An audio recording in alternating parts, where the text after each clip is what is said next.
Halo semuanya, saya Wanda Hantara Fitri. Saya Salsa Abdul Farida. Saya Nadia Kaila Dinita.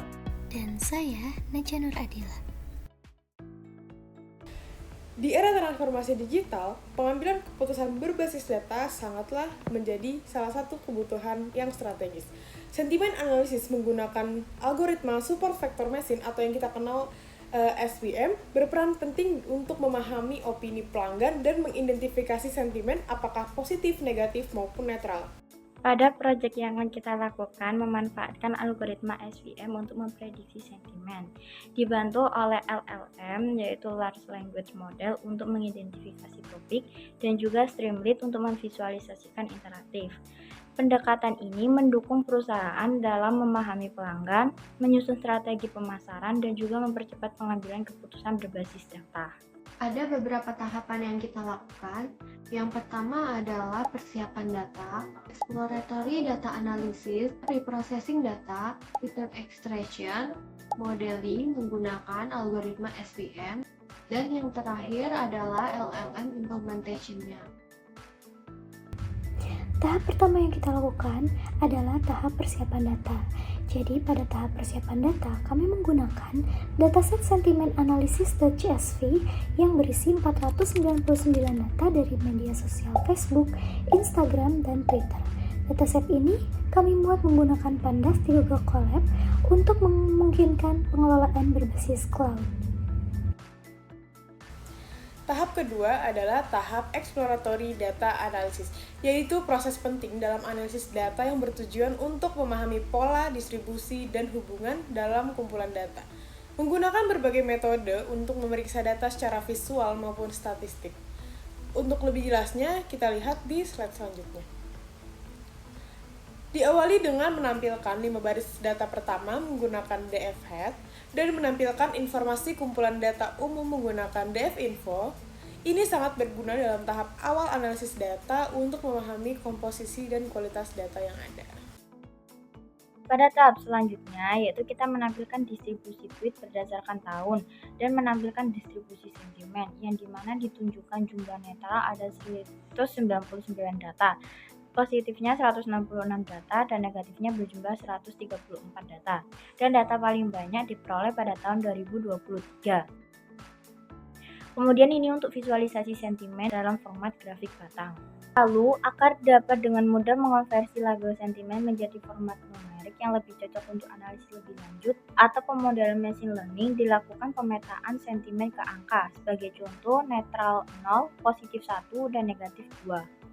Untuk mengetahui distribusi sentimen per tahun dan mengetahui jumlah sentimen tertinggi dan yang terendah, kita menggambarkannya dengan grafik batang. Data dikelompokkan berdasarkan kolom year dan sentimen menggunakan fungsi group by year sentiment value count. Hasilnya diurutkan secara menurun dengan sort value ascending fall. Grafik batang dibuat dengan plot bar. Untuk yang sebelah kanan ini adalah pie chart untuk melihat distribusi sentimen berdasarkan kombinasi platform media sosial dan tahun. Visualisasi ini membantu mengetahui platform mana yang dominan dalam sentimen tertentu pada periode tertentu. Oke, selanjutnya kita menampilkan diagram distribusi sentimen berdasarkan waktu tweet, diurutkan dengan cara menurun. Tujuan dari diagram ini adalah agar kita tahu kapan pengguna media sosial cenderung lebih banyak mengekspresikan opini atau emosi tertentu. Dan yang terakhir, pada tahap exploratory data analysis ini, kita menghitung total jumlah kata dari semua tweet untuk memahami ukuran dataset atau intensitas teks. Jumlah kata di setiap tweet dihitung dengan length content split, kemudian dijumlahkan ke variabel total, dan jumlah kata yang kita hasilkan adalah 5.732. Untuk tahap ketiga, kita melakukan pre-processing data. Apa saja sih yang dilakukan pada tahap ini? Yang pertama, kita menghapus duplikasi menggunakan df-dropna duplicate subset text yang tujuannya agar tidak mempelajari pola yang sama berulang kali yang dapat mengakibatkan overfitting. Lalu selanjutnya, menghapus nilai kosong atau NaN menggunakan df-dropna subset teks sentimen. Tujuannya memastikan bahwa seluruh baris mempunyai data yang valid dalam kolom teks dan label sentimen. Lalu selanjutnya, verifikasi data menggunakan df-isna sum untuk memastikan bahwa tidak dapat missing value tersisa pada kolom. Lalu, konversi huruf besar menjadi huruf kecil sehingga kata happy menggunakan H besar dan happy menggunakan H kecil akan dianggap sama. Lalu penghapusan karakter khusus yaitu selain huruf seperti angka, tanda baca, simbol, dan lain-lain. Langkah ini memastikan bahwa hanya kata-kata yang relevan yang akan diproses. Lalu selanjutnya penghapusan kata henti seperti is, the, dan of menggunakan NLTK karena tidak memberikan banyak nilai informatif untuk analisis sentimen.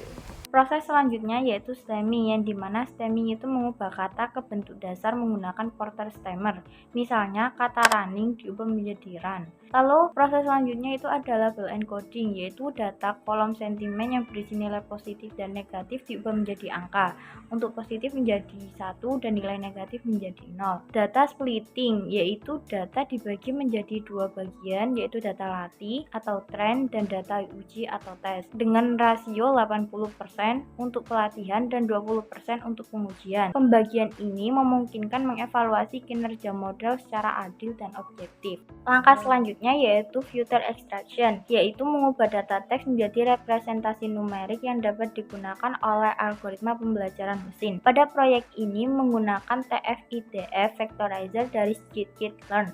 Ekstraksi fitur dilakukan dengan TF-IDF vectorizer yang membatasi jumlah fiturnya hingga 5.000 kata paling informatif. Untuk ekstren TF-IDF itu merupakan matriks dari hasil transformasi teks data latih, sedangkan yang ekstest TF-IDF adalah matriks hasil dari transformasi teks data uji.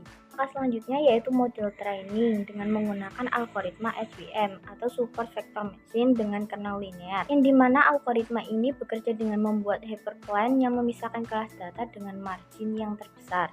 Nah, selanjutnya adalah modeling. Ini adalah tahap keempat yang melibatkan pengimplementasian model machine learning yang sesuai untuk menganalisis data dan membuat prediksi atau klasifikasi. Langkah-langkah modeling diawali dengan yang pertama itu pemisahan data menjadi data pelatihan dan data pengujian. Yang kedua adalah mengekstraksi fitur menggunakan TF-IDF, yaitu untuk mengubah data teks ke dalam format numerik agar dapat diproses oleh algoritma pembelajaran mesin. Lalu selanjutnya adalah pelatihan model menggunakan algoritma SVM. Proses ini mencari titik optimasi sepanjang batas antara dua kelas yang meminimalkan kesalahan pada klasifikasi. Lalu selanjutnya adalah evaluasi model. Evaluasi model dilakukan dengan menghitung beberapa metrik penilaian untuk mengetahui seberapa baik model pada prediksi.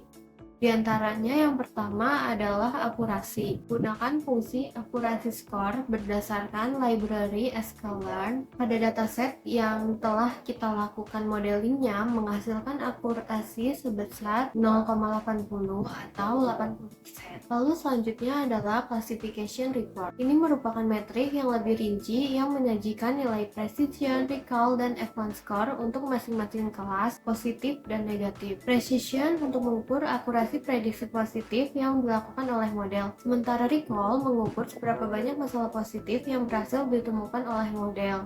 Dan F1 score merupakan nilai rata-rata harmonis berdasarkan precision dan recall yang menaruh citra generik kinerja model. Selanjutnya adalah visualisasi confusion matrix. Di sini digunakan untuk mengevaluasi kinerja model klasifikasi. Kesimpulan yang kita dapatkan dari visualisasi tersebut adalah true negatif atau jumlah sampel yang benar-benar negatif dan diprediksi sebagai negatif dalam matriks ini adalah 18, dan false positif atau jumlah sampel yang benar-benar negatif tetapi diprediksi sebagai positif dalam matriks ini adalah 6.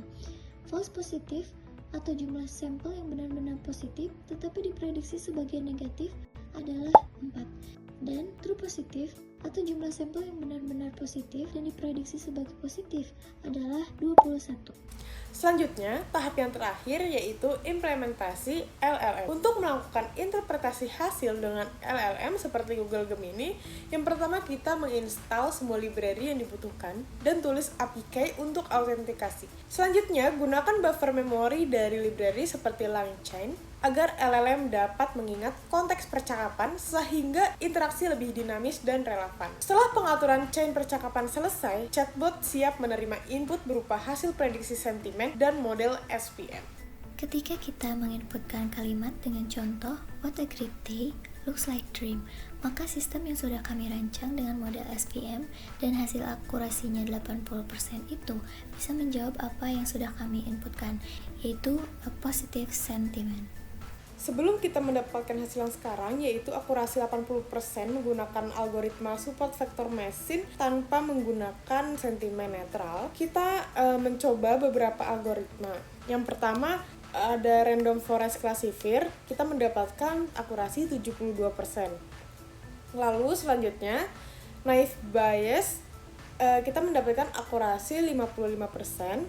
Lalu SVM menggunakan netral, kita mendapatkan akurasi 64%. Lalu kita menggunakan XGBoost, kita mendapatkan akurasi 67%. Yang selanjutnya kita logistic regression, kita mendapatkan 59%. Dan yang terakhir deep learning LSTM, kita hanya mendapatkan 47%. Jadi kesimpulan dari proyek ini, setelah kita mencoba banyak algoritma atau metode lainnya, sehingga mendapatkan akurasi yang berbeda-beda, proyek ini mengimplementasikan analisis sentimen menggunakan SVM, random forest, dan algoritma lainnya pada data ulasan media sosial. SVM mencapai akurasi 80% untuk klasifikasi 2 kategori, positif atau negatif. Namun dalam klasifikasi 3 kategori positif, negatif, netral terdapat kendala yang disebabkan oleh ketidakseimbangan data dan ambiguitas pada kategori netral. Sementara itu, algoritma lainnya menghadapi berbagai tantangan serupa yang mempengaruhi performa. Penerapan LLM memungkinkan interpretasi topik utama dari setiap sentimen, memberikan wawasan mendalam untuk mendukung strategi bisnis dan meningkatkan layanan pelanggan. Kombinasi SVM dan LLM terbukti efektif untuk analisis sederhana, sementara metode lain memerlukan optimasi lebih lanjut untuk menangani klasifikasi kompleks dengan kategori netral. Demikian presentasi final project dari kelompok 2 yang dimentori oleh Kak Putra Gemanusa. Kami mohon maaf apabila terdapat kekeliruan atau ketidaktepatan dalam penyampaian. Terima kasih juga kepada Salerets atas ilmu dan bimbingannya yang sangat bermanfaat bagi masa depan kami. Saya akhiri dengan wabillahi taufiq wal hidayah. Wassalamualaikum warahmatullahi wabarakatuh.